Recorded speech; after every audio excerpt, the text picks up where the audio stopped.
Regard vert, bienvenue sur Regard vert, je suis Franck Jenner, ingénieur en politique et gouvernance forestière.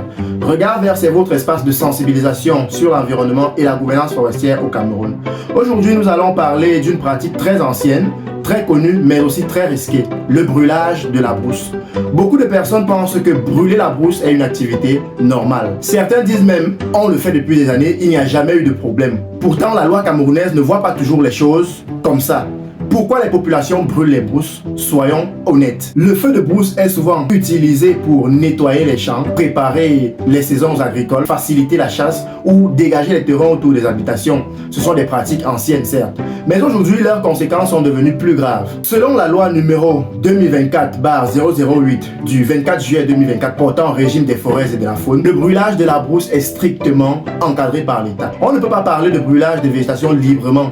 On ne peut pas provoquer un feu incontrôlé et surtout, on ne peut pas brûler dans certaines zones sensibles, même si la brousse se trouve derrière la maison. Oui, même derrière la maison.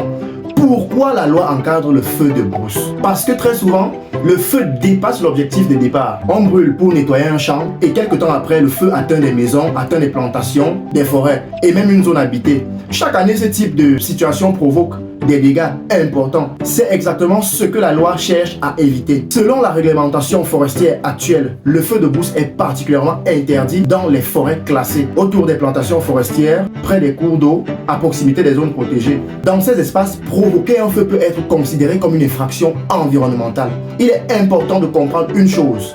La loi ne dit pas que toute utilisation du feu est interdite, mais elle sanctionne le feu non contrôlé, le feu qui détruit la forêt, le feu qui dégrade les ressources naturelles et le feu qui met en danger les populations.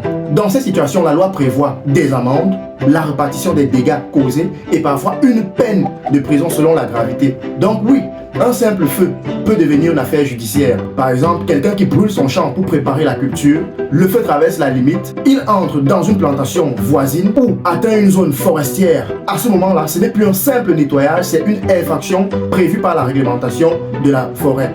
Parce que les feux de brousse provoquent la disparition des jeunes arbres, la destruction des sols agricoles, la perte de la biodiversité et la réduction des ressources forestières.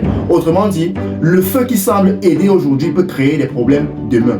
Donc, la prochaine fois que quelqu'un vous dit « je brûle juste un petit coin derrière la maison », vous pouvez lui répondre calmement « le feu commence petit, mais la loi voit toujours plus loin ». Donc, merci d'avoir suivi cet épisode de Regard vert, je suis Franck Jenner. Et n'oubliez pas, le meilleur moment pour planter un arbre, c'est maintenant. Je vous donne donc rendez-vous bientôt pour un nouvel épisode de Regard vert, on est ensemble.